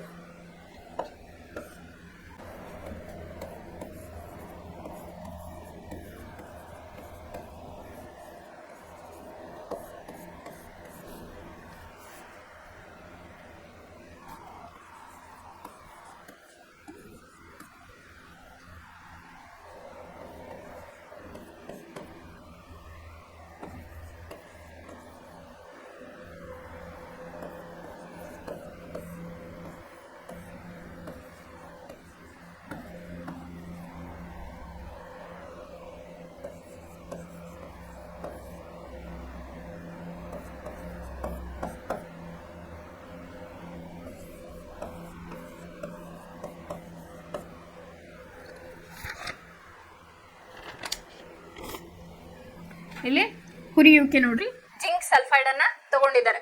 ಜಿಂಕ್ ಸಲ್ಫೈಡ್ ಅನ್ನ ತಗೊಂಡು 3 ಮೊಲಿಕ್ಯೂಲ್ಸ್ ಆಫ್ ಆಕ್ಸಿಜನ್, 3 ಮೊಲಿಕ್ಯೂಲ್ ಆದಂತಹ ಆಕ್ಸಿಜನ್ ಜೊತೆಗೆ ಸರ್ಟನ್ ಟೆಂಪರೇಚರ್ ಒಳಗೆ, ಹೆಚ್ಚಿನ ಒಂದು ಟೆಂಪರೇಚರ್ ಒಳಗೆ ಏನು ಮಾಡಿದ್ರು ಇಲ್ಲಿ ಕಾಯಿಸಿದ್ರು ಇನ್ ಪ್ರೆಸೆನ್ಸ್ ಆಫ್ ಆಕ್ಸಿಜನ್. ಯಾವುದು ಜಿಂಕ್ ಸಲ್ಫೈಡ್ ಅನ್ನ ನಮಗೆ ಏನಾಯ್ತಲ್ಲಿ ಜಿಂಕ್ ಆಕ್ಸೈಡ್ ಆಗಿ ಕನ್ವರ್ಟ್ ಆಯಿತು ಮತ್ತು ಸಲ್ಫೈಡ್ 2SO2 ನಮಗಿಲ್ಲಿ ಬಂತು.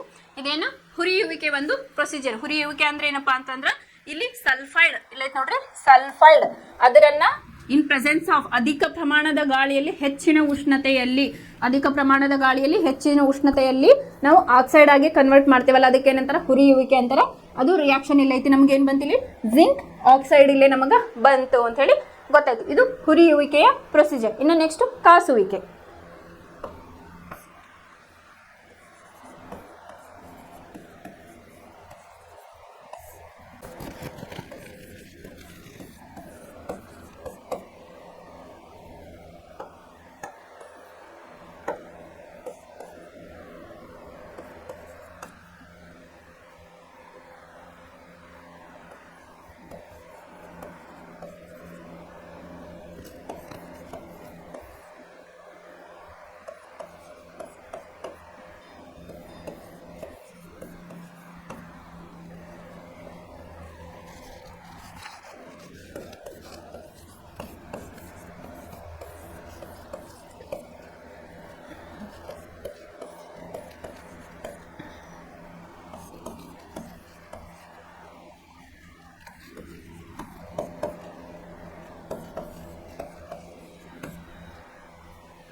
ಕಾಸುವಿಕೆ ಪ್ರೊಸೀಜರ್ ಕಡಿಮೆ ಒಂದು ಆಕ್ಸಿಜನ್ ನಲ್ಲಿ ಹೆಚ್ಚಿನ ಒಂದು ಉಷ್ಣತೆಯಲ್ಲಿ ಕಾಯಿಸೋದಕ್ಕೆ ನಾವೇನಂತೀವಿ ಕಾಸುವಿಕೆ ಅಂತ ಹೇಳಿ ಕರಿತೀವಿ. ಎಕ್ಸಾಂಪಲ್ ಇಲ್ಲೇ zinc carbonate ZnCO3 in presence of ಉಷ್ಣ ಅಥವಾ ಟೆಂಪರೇಚರ್ ಅಂತ ಹೇಳಿ ನಾವು ಕರಿತೀವಿ.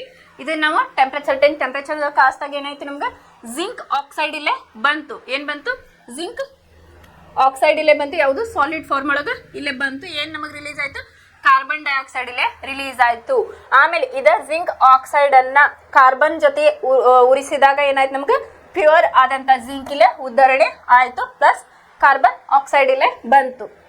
ಇಲ್ಲಿ ನೋಡ್ರಿ ಕಾರ್ಬನ್ ಅಂತ ಸೂಕ್ತ ಅಪಕರ್ಷಣಕಾರಿಯನ್ನು ಬಳಸಿ ಲೋಹದ ಆಕ್ಸೈಡ್ಗಳನ್ನು ಆಯಾ ಲೋಹಗಳನ್ನಾಗಿ ಅಪಕರ್ಷಿಸಲಾಗುವುದು. ಇಲ್ಲಿ ಕಾರ್ಬನ್ ಅನ್ನ ಯೂಸ್ ಮಾಡಿ ಇದನ್ನ ಅಪಕರ್ಷಣೆಯನ್ನ ಮಾಡ್ತಾರ ಅಂತ ಹೇಳಿ. ಉದಾಹರಣೆಗೆ ಸತುವಿನ ಆಕ್ಸೈಡ್ ಅನ್ನು ಕಾರ್ಬನ್ ನೊಂದಿಗೆ ಕಾಯಿಸಿದಾಗ ಇದು ಸತುವಿನ ಇಲ್ಲಿ ನಮ್ಗೆ ಏನ್ ಪ್ರಾಡಕ್ಟ್ ಬಂತಲ್ಲ ಇದನ್ನ ಏನ್ ಮಾಡಿದ್ರು ಸತುವಿನ ಆಕ್ಸೈಡ್ ಅನ್ನ ಕಾರ್ಬನ್ ಜೊತೆಗೆ ಉರಿಸಿದಾಗ ಅಥವಾ ಅಪಕರ್ಷಣೆಗೊಳಿಸಿದಾಗ ಸತುವಿನ ಆಕ್ಸೈಡ್ ಅನ್ನು ಕಾರ್ಬನ್ ನೊಂದಿಗೆ ಕಾಯಿಸಿದಾಗ ಅದು ಅಪಕರ್ಷಿಸಲ್ಪಟ್ಟು ಏನಾಗ್ತದೆ ನಮ್ಗೆ ಜಿಂಕ್ ಇಲ್ಲೇ ಸಿಗ್ತತಿ ಅಂತ ಹೇಳಿ ಹೇಳ್ಯಾರ. ನೆಕ್ಸ್ಟ್ ಉತ್ಕರ್ಷಣ ಮತ್ತು ಅಪಕರ್ಷಣ ಪ್ರಕ್ರಿಯೆಗಳ ಬಗ್ಗೆ ನೀವು ಈಗಾಗಲೇ ಅಧ್ಯಾಯ 1ರಲ್ಲಿ ಕಲ್ತಿದ್ದೀರಿ. ಫಸ್ಟ್ ಚಾಪ್ಟರ್ ಒಳಗೆ ಅಪಕರ್ಷಣೆ ಅಂದ್ರೇನು ಉತ್ಕರ್ಷಣೆ ಅಂದ್ರೇನು ಅಂತ ಹೇಳಿ ಹೇಳಿದ್ದೆ. ಇದ್ರ ಬಗ್ಗೆ ನೀವು ಅದನ್ನ ಫಸ್ಟ್ ವಿಡಿಯೋ ನೋಡಿದ್ರೆ ಗೊತ್ತಾಗ್ತದೆ. ಫಸ್ಟ್ ಚಾಪ್ಟರ್ ವಿಡಿಯೋದೊಳಗೆ ಲಾಸ್ಟ್ ಅದನ್ನ ಹೇಳಿವಿ. ಉತ್ಕರ್ಷಣೆ ಅಂದ್ರೇನು ಅಪಕರ್ಷಣೆ ಅಂದ್ರೇನು ಅಂತ ಹೇಳಿ ನೀವು ಅದನ್ನ ನೋಡ್ಬೋದು. ಲೋಹಗಳನ್ನು ಅವುಗಳ ಸಂಯುಕ್ತಗಳಿಂದ ಪಡೆಯುವುದು ಕೂಡ ಒಂದು ಅಪಕರ್ಷಣೆ ಕ್ರಿಯೆಯನ್ನು. ಲೋಹಗಳನ್ನು ಅವುಗಳ ಸಂಯುಕ್ತಗಳಿಂದ ಪಡೆಯುವುದು ಈಗ ಹೆಂಗಾಗಿರ್ತೈತಿ ಮರ್ಕ್ಯುರಿ ಆಕ್ಸೈಡ್ ಸಿನಾಬಾರ್ ಅದೇನು ಪಾದರಸದ ಒಂದು ಅದುರು ಅದೇ ರೀತಿಯಾಗಿಲ್ಲೇ ಲೋಹಗಳನ್ನು ಅವುಗಳ ಸಂಯುಕ್ತಗಳಿಂದ ಪಡೆಯುವುದು ಒಂದು ಏನಂತ ಹೇಳ್ಯಾರ ಅಪಕರ್ಷಣ ಕ್ರಿಯೆ ಅಂತ ಹೇಳಿ ಕರೆದಾರ. ನೆಕ್ಸ್ಟ್ ಲೋಹೀಯ ಆಕ್ಸೈಡ್ಗಳಿಂದ ಲೋಹಗಳನ್ನು ಅಪಕರ್ಷಿಸಲು ಕಾರ್ಬನ್ ಅಥವಾ ಕೋಕ್ ಬಳಸುವುದು. ಜೊತೆಗೆ ಕೆಲವೊಮ್ಮೆ ಇದನ್ನು ಸ್ಥಾನಪಲ್ಲಟ ಕ್ರಿಯೆಗೆ ಬಳಸುವರು. ನಿನ್ನೆ ಸ್ಥಾನಪಲ್ಲಟ ಕ್ರಿಯೆ ಬಗ್ಗೆ ನಾನು ಹೇಳಿದ್ದೆ. ಕಾಪರ್ ಪ್ಲಸ್ ಸಲ್ಫೇಟ್ ಅನ್ನ ಹಾಕಿದಾಗ ಕಾಪರ್ ಏನಾಯ್ತು ಅಲ್ಲೇ ರಿಪ್ಲೇಸ್ಮೆಂಟ್ ಆಯ್ತು. ಒಂದು ರಿಯಾಕ್ಷನ್ ಬರೋದನ್ನ ತೋರಿಸಿದ್ದೆ ನಾನು. ಅಲ್ಲೇ ಜಿಂಕ್ ಅನ್ನ ತಗೊಂಡು ಜಿಂಕ್ ಸಲ್ಫೇಟ್ ಆಗ್ತತಿ, ಆಮೇಲೆ ಕಾಪರ್ ಇಲ್ಲೇ ಸ್ಥಾನಪಲ್ಲಟನೆಗೊಳ್ತೈತಿ ಅಂತೇಳಿ ಫಸ್ಟ್ ಚಾಪ್ಟರ್ ಒಳಗೂ ಹೇಳಿದ್ದೆ. ನಿನ್ನೆ ಒಂದು ಎಕ್ಸಾಂಪಲ್ ತಗೊಂಡು ನಾ ಹೇಳಿದ್ದೆ. ಅಲ್ಲೇ ನೀವು ನೋಡ್ಬೋದು ಯಾವ ರೀತಿಯಾಗಿ ಸ್ಥಾನಪಲ್ಲಟ ಇಲ್ಲಿ ಮೇನ್ ಆದಂತ ಯಾವ್ದು ಕಾಪರ್ ಆಗಿರ್ಬೋದು, ಜಿಂಕ್ ಆಗಿರ್ಬೋದು, Fe ಆಗಿರ್ಬೋದು, ಅದೇನಾಗ್ತದಪ್ಪ ಅಂತಂದ್ರೆ ಸ್ಥಾನಪಲ್ಲಟನೆಗೊಳ್ಳೋದಕ್ಕೆ ನಾವು ಸ್ಥಾನಪಲ್ಲಟನೆ ಕ್ರಿಯೆ ಅಂತ ಹೇಳಿ ಕರಿತೀವಿ. ಇದನ್ನ ನಾವು ರಾಸಾಯನಿಕ ಕ್ರಿಯೆ ವಿಧಗಳ ಒಳಗ ಇದ್ರ ಬಗ್ಗೆ ಕಲ್ತಿದ್ವಿ. ನಿನ್ನೆ ಕ್ಲಾಸ್ ಒಳಗೂ ನಾನು ಅದ್ರ ಬಗ್ಗೆ ಹೇಳಿದ್ದೀನಿ, ಅಲ್ಲಿ ನೋಡ್ಬೋದು. ಇಲ್ಲೇನು ಹೇಳಿದ್ರು ಇದನ್ನು ಸ್ಥಾನಪಲ್ಲಟ ಕ್ರಿಯೆಗೆ ಬಳಸುವರು. ಹೆಚ್ಚು ಕ್ರಿಯಾಪಟುತ್ವ ಹೊಂದಿದ ಲೋಹಗಳಾದ ಸೋಡಿಯಂ, ಕ್ಯಾಲ್ಸಿಯಂ, ಅಲ್ಯೂಮಿನಿಯಂ ಇತ್ಯಾದಿಗಳನ್ನು ಅಪಕರ್ಷಣಕಾರಿಯಾಗಿ ಬಳಸುವರು. ಹೆಚ್ಚಿನ ಕ್ರಿಯಾಶೀಲತೆಯ ಧಾತುಗಳು ಯಾವ್ಯಾವು? Potassium, sodium, calcium. నేను ಇದ್ರ ಬಗ್ಗೆ ಹೇಳಿದ್ದೆ, ಆಮೇಲೆ ವಿತ್ ವಿಡಿಯೋನು ತೋರಿಸಿದ್ದೆ ನಾನು. ಸೋಡಿಯಂ ಮತ್ತು ಪೊಟ್ಯಾಷಿಯಂ ಯಾವ ರೀತಿಯಾಗಿ ನೀರಿನೊಂದಿಗೆ ರಿಯಾಕ್ಟ್ ಆಗ್ತಾವೆ, ತಣ್ಣೀರಿನೊಂದಿಗೆ ರಿಯಾಕ್ಟ್ ಆಗ್ತಾವೆ, ಆದ್ದರಿಂದ ಅವು ಕ್ಷಿಪ್ರವಾಗಿ ಉರಿತಾವೆ ಇನ್ ಪ್ರೆಸೆನ್ಸ್ ಆಫ್ ಆಕ್ಸಿಜನ್. ಅದಕ್ಕೆ ಅದೇನು ಮಾಡ್ತಾರೆ, ಕೆರೋಸಿನ್ ಒಳಗೆ ಅದನ್ನ ಪ್ರಿಸರ್ವ್ ಮಾಡಿರ್ತಾರೆ ಅಂತ ಹೇಳಿ. ಇಲ್ಲಿ ಏನು ಮಾಡ್ತಾರಪ್ಪ, ಹೆಚ್ಚು ಕ್ರಿಯಾಪಟುತ್ವ ಹೊಂದಿದ ಲೋಹಗಳಾದ ಸೋಡಿಯಂ, ಕ್ಯಾಲ್ಸಿಯಂ, ಅಲ್ಯೂಮಿನಿಯಂ ಇತ್ಯಾದಿಗಳನ್ನು ಅಪಕರ್ಷಣಕಾರಿಯಾಗಿ ಯೂಸ್ ಮಾಡ್ತಾರ ಅಂತ ಹೇಳಿ. ಏಕೆಂದರೆ ಇವು ಕಡಿಮೆ ಕ್ರಿಯಾಪಟುತ್ವ ಹೊಂದಿದೆ. ಇವೇನದಾವಲ್ಲ ಕಡಿಮೆ ಕ್ರಿಯಾಪಟುತ್ವವನ್ನು ಹೊಂದಿದೆ ಅಂತ ಹೇಳಿ. ಲೋಹಗಳನ್ನು ಅವುಗಳ ಸಂಯುಕ್ತಗಳಿಂದ ಪಲ್ಲಟಗೊಳಿಸುತ್ತವೆ. ಉದಾಹರಣೆಗೆ ಮ್ಯಾಂಗನೀಸ್ ಡೈಆಕ್ಸೈಡ್ ಅನ್ನು ಅಲ್ಯೂಮಿನಿಯಂ ಪುಡಿಯೊಂದಿಗೆ ಕಾಸಿದಾಗ ಈ ಕೆಳಗಿನ ರಾಸಾಯನಿಕ ಕ್ರಿಯೆ ನಡೆಯುತ್ತದೆ. ಅದೇ ಅಂದ್ರೆ ನಾನು ಏನು ಹೆಚ್ಚಿನ ಕ್ರಿಯಾಪಟುತ್ವ ಯಾವುದಿಲ್ಲ ಅಲ್ಯೂಮಿನಿಯಂ, ಅದನ್ನೇ ಮ್ಯಾಂಗನೀಸ್ ಡೈಆಕ್ಸೈಡ್ ಅನ್ನು ಅಲ್ಯೂಮಿನಿಯಂ ಅನ್ನ ಬಳಸಿ ಏನ್ ಮಾಡ್ತಾರೆ ಇಲ್ಲಿ ಅಪಕರ್ಷಣೆ ಮಾಡಿದಾಗ ಕೆಳಗಿನ ರಾಸಾಯನಿಕ ಕ್ರಿಯೆ ನಡೀತದೆ ಅಂತ ಹೇಳ. ಅದು ಯಾವ ರೀತಿಯಾಗಿ ರಾಸಾಯನಿಕ ಕ್ರಿಯೆ ಆಗ್ತದೆ ಅಂತ ಹೇಳಿ ನೋಡು.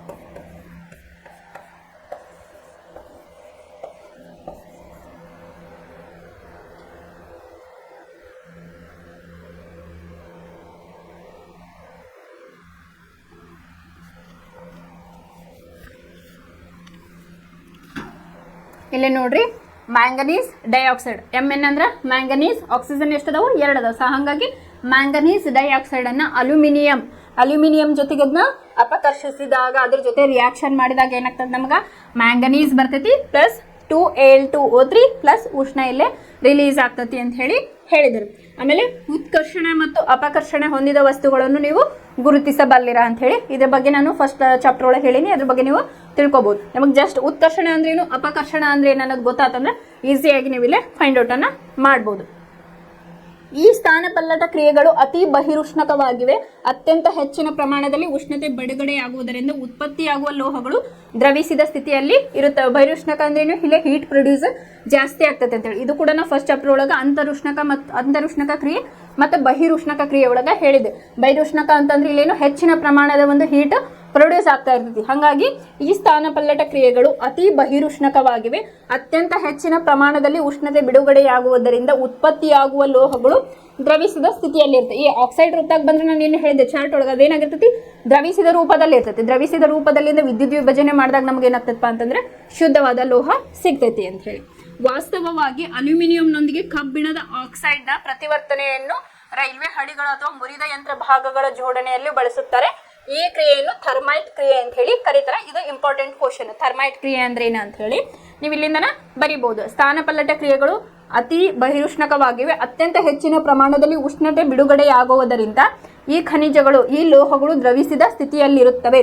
ವಾಸ್ತವವಾಗಿ ಅಲ್ಯೂಮಿನಿಯಂನೊಂದಿಗೆ ಕಬ್ಬಿಣದ ಆಕ್ಸೈಡ್ನ ಪ್ರತಿವರ್ತನೆಯನ್ನು ರೈಲ್ವೆ ಅಥವಾ ಮುರಿದ ಯಂತ್ರ ಭಾಗಗಳ ಜೋಡಣೆಯಲ್ಲಿ ಬಳಸುತ್ತಾರೆ. ಈ ಕ್ರಿಯೆಯನ್ನು ಥರ್ಮೈಟ್ ಕ್ರಿಯೆ ಅಂತ ಹೇಳಿ ಕರೀತಾರೆ. ಅದರದ್ದು ರಿಯಾಕ್ಷನ್ ಅನ್ನ ನೋಡೋಣ.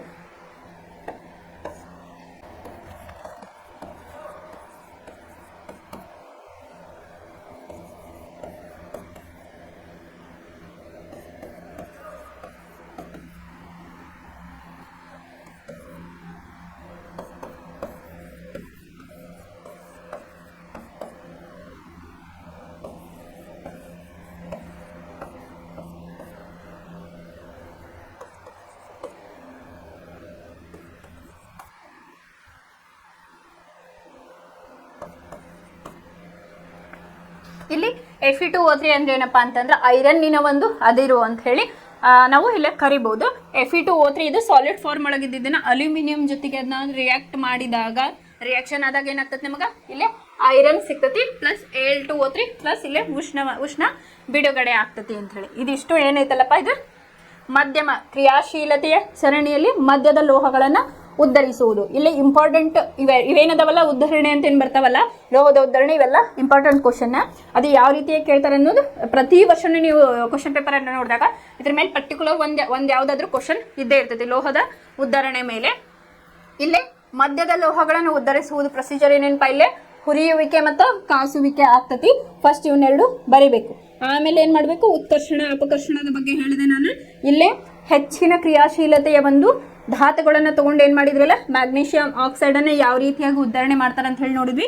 ಆಮೇಲೆ ಥರ್ಮೈಟ್ ಕ್ರಿಯೆ ಯಾವ ರೀತಿ ಆಗ್ತೈತೆ ಅಂತ ಹೇಳಿ ನೋಡ್ಬೋದು. ಇದ್ರೊಳಗೆ ನಿಮ್ಗೆ 2 ಮಾರ್ಕ್ಸ್ ಕ್ವಶನ್ ಬರ್ಬೋದು. ಹುರಿಯುವಿಕೆ ಅಂದ್ರೇನು, ಕಾಸುವಿಕೆ ಅಂದ್ರೇನು, ಆಮೇಲೆ ಬರೀ ಕಾಸುವಿಕೆ ಎಕ್ಸ್ಪ್ಲೇನ್ ಮಾಡ್ರಿ, ಆಮೇಲೆ ಹುರಿಯುವಿಕೆ ಎಕ್ಸ್ಪ್ಲೇನ್ ಮಾಡ್ರಿ ಅಂತ ಕೇಳ್ಬೋದು. ಆಮೇಲೆ ಥರ್ಮೈಟ್ ಅಂದ್ರೇನು, ಅದರ ರಿಯಾಕ್ಷನ್ ಬರೀಲಿ ಅಂತ ಕೇಳ್ಬೋದು. ಅದನ್ನ ಎಲ್ಲಿ ಬಳಸ್ತಾರ ಅಂತ ಹೇಳಿನೂ ಇಲ್ಲೇ ಕೇಳ್ಬೋದು. ಸಾಕಷ್ಟು ಕ್ವಶನ್ ಇದರಲ್ಲಿ ಬರೋ ಚಾನ್ಸಸ್ ಐತಿ. ಇನ್ನು 3ನೇದು ಕ್ರಿಯಾಶೀಲತೆ ಸರಣಿಯಲ್ಲಿ ಮೇಲ್ಭಾಗದಲ್ಲಿರುವ ಲೋಹಗಳನ್ನು ಉದ್ಧರಿಸುವುದು.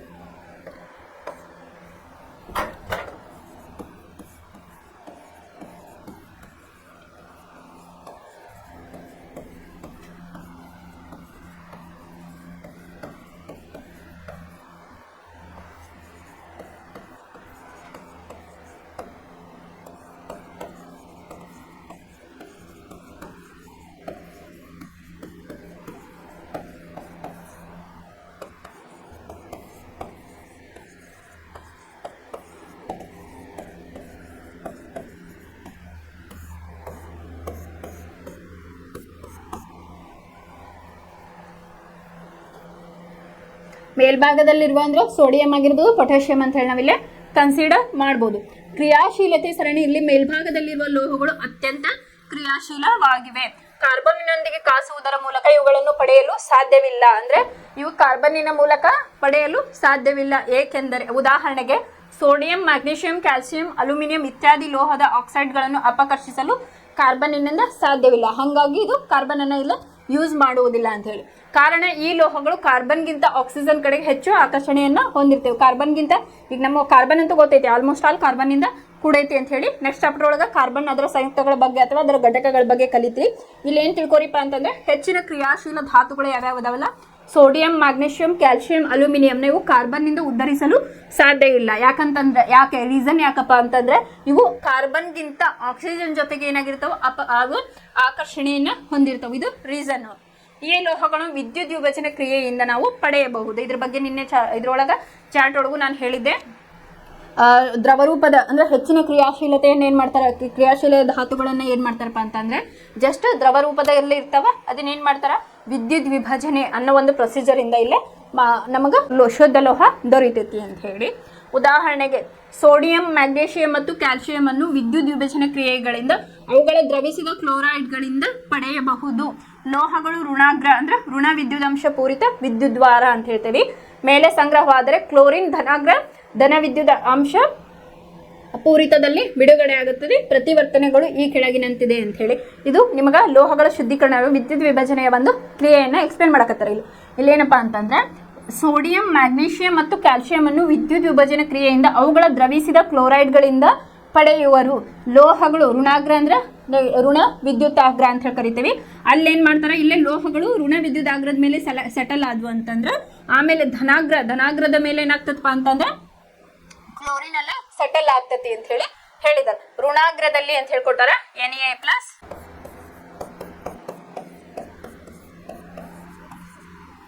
ಇಲ್ಲಿ ನೋಡ್ರಿ ಋಣಾಗ್ರದಲ್ಲಿ ಏನಾಗ್ತದಪ್ಪ ಅಂತಂದ್ರೆ Na+, E- ಅಂತಂದ್ರೆ ನಮ್ಗೇನಿಲ್ಲ ಋಣಾಗ್ರದಲ್ಲಿ ಇಲ್ಲಿ ನಮಗ ಮೆಟಲ್ ಲೋಹ ಅಲ್ಲೇ ಸೆಟಲ್ ಆಯ್ತು ಅಂತ ಹೇಳಿ. ಇದು ಋಣಾಗ್ರದಲ್ಲಿ. ಇನ್ನ ಧನಾಗ್ರದಲ್ಲಿ ಏನಾಗ್ತತಿ ಅಂತ ನೋಡೋಣ. ಧನಾಗ್ರದಲ್ಲಿ ಏನಾಗ್ತತಿ 2Cl- plus 2Cl it gives us Cl2 plus 2E-. ಇಲ್ಲಿ ನೋಡ್ರಿ ಸಿಂಪಲ್. ಋಣಾಗ್ರದಾಗ ಏನಾಗ್ತತಿ ಸೋಡಿಯಂ, ಇದು ಮೆಟಲ್ ಸೋಡಿಯಂ ಅಂತ ತಗೋಬೇಡ್ರಿ. ಇಲ್ಲಿ ಲೋಹ ಏನಾಗ್ತತಿ ಅಲ್ಲೇ ಋಣಾಗ್ರದಾಗ ಸೆಟಲ್ ಆಗ್ತತಿ. ಲೋಹಗಳು ಋಣಾಗ್ರದಲ್ಲಿ ಸಂಗ್ರಹವಾದರೆ ಕ್ಲೋರಿನ್ ಧನಾಗ್ರದಲ್ಲಿ, ಕ್ಲೋರಿನ್ ಏನಾಗ್ತತಿ ಧನಾಗ್ರದಲ್ಲಿ ಅಲ್ಲೇ ಬಿಡುಗಡೆ ಆಗ್ತತಿ ಅಂತ ಹೇಳ್ಯಾರ. Reaction Na+, E- it gives us Na. ಯಾವುದು ಋಣಾಗ್ರದಲ್ಲಿ. ಧನಾಗ್ರದಲ್ಲಿ 2Cl- Cl2 it gives us Cl2 plus 2E- ಅಂತ ಹೇಳಿ. ಇದು ಒಂದು ವಿದ್ಯುತ್ ವಿಭಜನೆಯ ಒಂದು ಪ್ರೊಸೀಜರ್ ಅಂದ್ರೆ ಬೇಸಿಕ್ ಪಾಯಿಂಟ್. ಯಾವ ರೀತಿಯಾಗಿ ಅಲ್ಲಿ ಸೆಟಲ್ ಆಗ್ತೈತಿ ಲೋಹ ಅಂತೇಳಿ. ಇನ್ನು ಲೋಹಗಳ ಶುದ್ಧೀಕರಣ ವಿದ್ಯುತ್ ವಿಭಜನೆ ಮೂಲಕ ಯಾವ ರೀತಿಯಾಗಿ ಮಾಡ್ತಾರೆ ಅಂತ ಹೇಳಿ ನೆಕ್ಸ್ಟ್. ಇಲ್ಲಿ ಲೋಹಗಳ ಶುದ್ಧೀಕರಣ ಅಂತ ಹೇಳಿ ಕೊಟ್ಟಾರ. ಇಲ್ಲಿ ನೋಡ್ರಿ, ತಾಮ್ರದ ವಿದ್ಯುತ್ ವಿಭಜನೆಯ ಶುದ್ಧೀಕರಣ. ಆಮ್ಲೀಗೊಳಿಸಿದ ತಾಮ್ರದ ಸಲ್ಫೇಟ್ ವಿದ್ಯುತ್ ವಿಭಜನೆಯ ದ್ರಾವಣ. ಅಶುದ್ಧ ತಾಮ್ರ ಧನಾಗ್ರವಾದರೆ ಶುದ್ಧ ತಾಮ್ರದ ಪಟ್ಟಿಯು ಧನಾಗ್ರವಾಗಿದೆ ಅಂತ ಹೇಳಿ. ವಿದ್ಯುತ್ ಹರಿಸಿದಾಗ ಶುದ್ಧ ತಾಮ್ರವು ಋಣಾಗ್ರದ ಮೇಲೆ ಸಂಗ್ರಹವಾಗುತ್ತದೆ. ಅದನ್ನೇನು ಹೇಳಿದ್ನಲ್ಲ ಅದನ್ನ ಇಲ್ಲೇ ಎಕ್ಸ್ಪ್ಲೇನ್ ಮಾಡ್ಯಾರ. ಇಲ್ಲೊಂದು ನಿಮಗ ಎಕ್ಸ್ಪ್ಲನೇಷನ್ ಕೊಟ್ಟಾರ ನೋಡ್ರಿ. ಇದೊಂದು ನಿಮಗೆ ಎಕ್ಸ್ಪ್ಲನೇಷನ್ ಹೆಂಗ್ರಪ್ಪ ಅಂತಂದ್ರೆ ಇಲ್ಲೊಂದು ಬೀಕರ್ ಅಥವಾ ನೀವೇನಂದು ಕನ್ಸಿಡರ್ ಮಾಡಿದ್ರಿ ಒಂದು ಟಬ್ ಆಗಿರ್ಬೋದು ಅಥವಾ ಒಂದು ಬೀಕರ್ ಅಗಲವಾಗಿರ್ತಕ್ಕಂಥ ಒಂದು ಬೀಕರನ್ನು ತಗೊಂಡಾರ. ಇಲ್ಲೇನು ಮಾಡ್ಯಾರ ಎರಡು ಇಲ್ಲೇ ಕ್ಯಾಥೋಡ್ ಇಲ್ಲ ಆನೋಡ್ ಆಮೇಲೆ ಪ್ಲಗ್ ಅನ್ನ ಇಲ್ಲಿ ಮಾಡಿದಾರೆ. ಆಮ್ಲೀಕರಿಸಿದ ತಾಮ್ರದ ಸಲ್ಫೇಟ್ ದ್ರಾವಣವನ್ನ ಹಾಕ್ಯಾರ. ಇದು ಸಂಗ್ರಾಹಕ ಕಶ್ಮಲಗಳು ಧನಾಗ್ರ ಮಡ್ಡಿ ಇವೇನದಾವಲ್ಲ ಧನಾಗ್ರದೊಳಗ ಕಶ್ಮಲ ಮಡ್ಡಿ ಅಂದ್ರೆ ಕ್ಲೋರಿನ್ ಅಲ್ಲಿ ಸೆಟಲ್ ಆಗೈತಿ ಅಂತ ಹೇಳಿ ತೋರಿಸಿದ. ಆಮೇಲೆ ಋಣಾಗ್ರದಾಗ ಏನಾಗಿರ್ತದಪ್ಪ ಅಂತಂದ್ರೆ ಅಲ್ಲಿ ನಮಗ್ ಬೇಕಾಗಿರ್ತಕ್ಕಂಥ ಲೋಹ ಅಲ್ಲೇ ಸೆಟಲ್ ಆಗಿರ್ತೈತಿ. ಸಿಂಪಲ್ ಒಂದು ಡ್ರಾ ಹಾಕ್ಬೇಕು. ಎರಡು ಕ್ಯಾಥೋಡ್ ಮತ್ತು ಆನೋಡ್ ಶೆಲ್ಗಳನ್ನ ಇಡಬೇಕು. ಪ್ಲಗ್ ಅದೇನೈತಿಲ್ಲ ಆಮ್ಲೀಕರಿಸಿದ ತಾಮ್ರದ ಸಲ್ಫೇಟ್ ದ್ರಾವಣವನ್ನ ಹಾಕಿದ್ದಾರೆ. ಆಮೇಲೆ ಕಲ್ಮಶಗಳು ಯಾವ ರೀತಿ ಧನಾಗ್ರದ ಒಂದು ಇದ್ರ ಮೇಲೆ ಸೆಟಲ್ ಆಗೈತಿ ಅಂತ ಹೇಳಿ ತೋರಿಸಿದ. ಈ ಮೇಲೆ ವಿವರಿಸಿದ ಅಪಕರ್ಷಣ ಕ್ರಿಯೆಗಳಿಂದ ಪಡೆದ ಅನೇಕ ಲೋಹಗಳು ಸಾಕಷ್ಟು ಶುದ್ಧವಾಗಿರುವುದಿಲ್ಲ. ಅಂದ್ರೆ ಸಾಕಷ್ಟು ಅದು ಪ್ಯೂರ್ ಫಾರ್ಮ್ ಒಳಗಿರಲ್ಲ, ಇಂಪ್ಯೂರಿಟೀಸ್ ಇರ್ತಾವು ಅಂತ ಹೇಳಿ. ಅವು ಕಶ್ಮಲಗಳನ್ನು ಹೊಂದಿದ್ದು ಶುದ್ಧ ಲೋಹ ಪಡೆಯಲು ಕಶ್ಮಲಗಳನ್ನು ಹೊರ ಹಾಕಬೇಕಾಗುತ್ತದೆ. ಪ್ಯೂರ್ ಫಾರ್ಮ್ ಬೇಕಂದ್ರೆ ಇಂಪ್ಯೂರಿಟೀಸ್ನ ನಾವು ಅಲ್ಲಿ ರಿಮೂವ್ ಮಾಡಬೇಕಾಗ್ತದೆ ಅಂತ ಹೇಳಿ. ಅಶುದ್ಧ ಲೋಹಗಳನ್ನು ಸಂಸ್ಕರಿಸಲು ವ್ಯಾಪಕವಾಗಿ ಬಳಸುವ ವಿಧಾನವೆಂದರೆ ವಿದ್ಯುತ್ ವಿಭಜನೆಯ ಶುದ್ಧೀಕರಣ ಅಂತ ಹೇಳಿ ಹೇಳಿದ್ದಾರೆ. ಇದು ವಿದ್ಯುತ್ ವಿಭಜನೆಯ ಶುದ್ಧೀಕರಣ ಯಾವ ರೀತಿ ಆಗ್ತದೆ ಅಂತ ಹೇಳಿ ಕೆಳಗ ಎಕ್ಸ್ಪ್ಲೇನ್ ಮಾಡ್ಯಾರ. ತಾಮ್ರ, ಸತು, ತವರ, ನಿಕ್ಕಲ್, ಬೆಳ್ಳಿ, ಚಿನ್ನ ಇತ್ಯಾದಿಗಳಂತ ಅನೇಕ ಲೋಹಗಳನ್ನು ವಿದ್ಯುತ್ ವಿಭಜನೆಯ ವಿಧಾನದಿಂದ ಶುದ್ಧೀಕರಿಸುವವರು. ಈಗ ಬೆಳ್ಳಿ, ಚಿನ್ನ ಏನ್ ಹೇಳಿದ್ದೆ ನಾನು ಮುಕ್ತ ರೂಪದಲ್ಲಿ ಸಿಗ್ತಾವು ಅಂತ ಹೇಳಿದ್ದೆ. ಅದಕ್ಕೆ ಏನ್ ಮಾಡ್ತಾರ ತಾಮ್ರ, ಸತು, ತವರ, ನಿಕ್ಕಲ್, ಬೆಳ್ಳಿ, ಚಿನ್ನ ಇತ್ಯಾದಿಗಳಂತಹ ಅನೇಕ ಲೋಹಗಳನ್ನು ವಿದ್ಯುತ್ ವಿಭಜನೆಯ ಮೂಲಕ ಅವನ್ನ ಶುದ್ಧೀಕರಣ ಮಾಡುತ್ತಾರೆ. ಈ ವಿಧಾನದಲ್ಲಿ ಅಶುದ್ಧ ಲೋಹವನ್ನು ಧನಾಗ್ರಕ್ಕೆ ಏನು ಅಶುದ್ಧ ಲೋಹ ನಮ್ಮ ವೇಸ್ಟ್ ಏನ್ ಇರ್ತೈತಲ್ಲ ಅದನ್ನ ಧನಾಗ್ರಕ್ಕೆ ಮತ್ತು ಶುದ್ಧ ಲೋಹದ ತೆಳು ತಗಡನ್ನು ಋಣಾಗ್ರಕ್ಕೆ ಜೋಡಿಸುವರು ಅಂತ ಹೇಳಿ. ಇಲ್ಲಿ ನಿಮ್ಗೆ ಪಿಕ್ಚರ್ ಒಳಗ ಗೊತ್ತಾಗ್ತದೆ. ಧನಾಗ್ರ ಮಡ್ಡಿ ಇಲ್ಲ ಐತ್ ನೋಡ್ರಿ ಇದು. ಆಮೇಲೆ ಲೋಹೀಯ ಲವಣದ ದ್ರಾವಣವನ್ನು ವಿದ್ಯುತ್ ವಿಭಜನೆಯಾಗಿ ಬಳಸುವ. ಲೋಹೀಯ ದ್ರಾವಣ ಅಂತ ಏನಿಲ್ಲ ತಾಮ್ರದ ಸಲ್ಫೇಟ್ ದ್ರಾವಣ ಅಂತ ಹೇಳಿ ನಾವು ತಗೋತೀವಿ. ಇಲ್ಲಿ ಲೋಹೀಯ ಲವಣದ ದ್ರಾವಣವನ್ನು ವಿದ್ಯುತ್ ವಿಭಜನೆಯಾಗಿ ಬಳಸುವರು. ಇಲ್ಲಿ ಚಿತ್ರ 3.12ರಲ್ಲಿರುವಂತೆ ಉಪಕರಣಗಳನ್ನು ಜೋಡಿಸಿ ವಿದ್ಯುತ್ ವಿಭಾಜ್ಯದ ಮೂಲಕ ವಿದ್ಯುತ್ತನ್ನು ಹಾಯಿಸಿದಾಗ ಧನಾಗ್ರದ ಅಶುದ್ಧ ಲೋಹವು ವಿದ್ಯುತ್ ವಿಭಜನೆಯ ದ್ರಾವಣದಲ್ಲಿ ವಿಲೀನವಾಗುವುದು. ಅಷ್ಟೇ ಪ್ರಮಾಣದ ಶುದ್ಧ ಲೋಹವು ವಿದ್ಯುತ್ ವಿಭಜನೆಯ ದ್ರಾವಣದಿಂದ ಋಣಾಗ್ರದ ಮೇಲೆ ಸಂಗ್ರಹಗೊಳ್ಳುವುದು. ವಿಲೀನವಾಗುವ ಕಶ್ಮಲಗಳನ್ನು ದ್ರಾವಣಕ್ಕೆ ಸೇರಿಕೊಂಡರೆ ವಿಲೀನವಾಗದೇ ಇರುವ ಕಶ್ಮಲಗಳು ಧನಾಗ್ರದ ಕೆಳಭಾಗದಲ್ಲಿ ಸಂಗ್ರಹಗೊಳ್ಳುತ್ತವೆ. ಇದನ್ನು ಧನಾಗ್ರ ಮಡ್ಡಿ ಅಂತ ಹೇಳಿ ಕರೀತಾರೆ ಅಥವಾ ಆನೋಡ್ ಮಡ್ ಅಂತ ಹೇಳಿ ಕರೀತಾರೆ. ಅಂದ್ರೆ ಸಿಂಪಲ್ ಅಲ್ಲಂದ್ರೆ ಬೀಕರ್ ತಗೊಂಡಾರ ಎರಡು ಅಲ್ಲೇ ಇದನ್ನ ಇಟ್ಟಾರ ರಾಡನ್ನ ಇಟ್ಟಾರ ಅದಕ್ಕೆ ಬ್ಯಾಟ್ರಿಯನ್ನ ಪ್ಲಗ್ ಮಾಡ್ಯಾರ. ಇಲ್ಲೇ ಸಲ್ಫೈಡ್ ದ್ರಾವಣವನ್ನ ಹಾಕ್ಯಾರ. ಅಂದ್ರೆ ಸಂಗ್ರಾಹಕದೊಳಗೆ ಏನ್ ಮಾಡ್ಯಾರ ಸಲ್ಫೈಡ್ ದ್ರಾವಣವನ್ನ ಹಾಕ್ಯಾರ. ಋಣಾಗ್ರ ಮತ್ತು ಧನಾಗ್ರವನ್ನ ಅಲ್ಲೇ ಎರಡು ಏನಿಟ್ಟಾರಲ್ಲ ಋಣಾಗ್ರ ಮತ್ತು ಧನಾಗ್ರ ಅಂತ ಹೇಳಿ. ಇಲ್ಲಿ ಏನಾಗ್ತೈತಿ ನಮಗೆ ಬೇಕಾಗಿರ್ತಕ್ಕಂಥ ಪ್ಯೂರ್ ಫಾರ್ಮ್ ಏನೈತಲ್ಲ ಲೋಹ ಧನಾಗ್ರದೊಳಗೆ ಸೆಟಲ್ ಆದ್ರೆ ಅದು ಕಂಟ್ಕೊತೈತಿ. ಅದ ವೇಸ್ಟ್ ಪ್ರಾಡಕ್ಟ್ ಏನಿರ್ತೈತಲ್ಲ ಅದೇನಾಗ್ತೈತಿ ಧನಾಗ್ರದೊಳಗದು ಸೆಟಲ್ ಆಗ್ತೈತಿ. ಅದಕ್ಕೆ ಏನು ಹೇಳ್ಯಾರ ಇದನ್ನು ಧನಾಗ್ರ ಮಡ್ಡಿ. ಮಡ್ಡಿ ಅಂದ್ರೆ ಏನು ಹೊಲಸು ಮಣ್ಣಿನ ಒಂದು ಹೊಲಸು ಕಲ್ಮಶಗಳು ಏನಿರ್ತೈತಲ್ಲ ಅದಕ್ಕೆ ಮಡ್ಡಿ ಅಂತ ಹೇಳಿ ಕರೀತಾರೆ. ಅದಕ್ಕೆ ಏನಂದ್ರೆ ಧನಾಗ್ರ ಮಡ್ಡಿ ಅಂತ ಹೇಳಿ ಕರೆದಾರ. ನಿಮಗೆ ಲೋಹಗಳ ಶುದ್ಧೀಕರಣ ವಿದ್ಯುತ್ ವಿಭಜನೆಯ ಮೂಲಕ ವಿವರಿಸಿ ಅಂತ ಕೇಳಿದ್ರೆ ಇದನ್ನ ಡ್ರಾ ಹಾಕಿ ಕ್ಯಾಥೋಡ್ ಆನೋಡ್ ಧನಾಗ್ರ ಋಣಾಗ್ರ ಆಮೇಲೆ ಲೋಹೀಯ ದ್ರಾವಣವನ್ನ ಯಾವ ತಗೊಂಡ್ರಿ ಇಲ್ಲಿ ತಾಮ್ರದ ಸಲ್ಫೇಟ್ ದ್ರಾವಣವನ್ನ ಇಲ್ಲೇ ತೆಗೆದುಕೊಂಡಿದ್ದಾರೆ. ಅದನ್ನ ತಗೊಂಡು ಇಲ್ಲೇನ್ ಮಾಡ್ಬೇಕು ಶುದ್ಧ ಲೋಹ ಋಣಾಗ್ರದಾಗ ಸೆಟಲ್ ಆಗ್ತೈತಿ ಮತ್ತು ಅಶುದ್ಧ ಲೋಹ ಏನಾಗ್ತೈತಿ ಅಶುದ್ಧವಾದಂತ ಮಡ್ಡಿ ಧನಾಗ್ರದೊಳಗ ಸೆಟಲ್ ಆಗ್ತೈತಿ. ಆಮೇಲೆ ಧನಾಗ್ರ ಮಡ್ಡಿ ಅಂದ್ರೆ ಏನಂತ ಹೇಳಿ ಬರೀಬೇಕು. ಆಮೇಲೆ ಇಲ್ಲಿ ಈ ರೀತಿಯಾಗಿ ಅಶುದ್ಧ ಲೋಹ ಧನಾಗ್ರಕ್ಕೆ ಶುದ್ಧ ಲೋಹ ಏನಾಗ್ತೈತಿ ಋಣಾಗ್ರಕ್ಕೆ ಸೆಟಲ್ ಆಗ್ತೈತಿ ಅಂತ ಹೇಳಿ ಬರೆದ್ರೆ ಇದಿಷ್ಟು ವಿದ್ಯುತ್ ವಿಭಜನೆಯ ಒಂದು ಎಕ್ಸ್ಪ್ಲನೇಷನ್ ಅಂತ ಹೇಳಿ ನಾವು ಇಲ್ಲಿ ಹೇಳ್ಬೋದು. ಇದಿಷ್ಟು ಏನಪ್ಪಾ ಲೋಹೋದ್ಧರಣದೊಳಗ ಕಡಿಮೆ ಕ್ರಿಯಾಶೀಲತೆಯ ಲೋಹಗಳನ್ನು ಯಾವ ರೀತಿಯಾಗಿ ಉದ್ಧರಣೆ ಮಾಡ್ತಾರೆ ಅಂತ ನೋಡಿದ್ವಿ. ಆಮೇಲೆ ಮಧ್ಯಮ ಕ್ರಿಯಾಶೀಲತೆಯ ಲೋಹಗಳನ್ನು ಯಾವ ರೀತಿಯಾಗಿ ಉದ್ಧರಣೆ ಮಾಡ್ತಾರೆ ಅಂತ ನೋಡಿದ್ವಿ. ಇನ್ನು ಥರ್ಡ್ ಹೆಚ್ಚಿನ ಕ್ರಿಯಾಶೀಲತೆಯ ಲೋಹಗಳನ್ನು ವಿದ್ಯುತ್ ವಿಭಜನೆಯ ಮೂಲಕ ಉದ್ಧರಣೆ ಮಾಡ್ತಾರೆ ಅಂತ ಹೇಳಿದ್ರೆ ಇಲ್ಲಿಗೆ ನಾವು ಕಲಿತ್ವಿ. ಇನ್ನು ನೆಕ್ಸ್ಟ್ ಲಾಸ್ಟ್ ಈ ಚಾಪ್ಟರ್ ಒಳಗ ಲಾಸ್ಟ್ ಇರ್ತಕ್ಕಂಥ ಕಾನ್ಸೆಪ್ಟ್ ಯಾವ್ದಪ್ಪ ಅಂತಂದ್ರೆ ಸಂಕ್ಷಾರಣ ಅಂತ ಹೇಳಿ ಕರಿತೀವಿ. ಅದನ್ನ ಅಂದ್ರೆ ಇದ್ರ ಬಗ್ಗೆ ನಾವು ಕಲ್ತೇವೆ. ಅದೇ ಇನ್ನೊಂದ್ಸಲ ನಿಮಗೆ ರಿಪೀಟ್ ಮಾಡ್ತೇವೆ.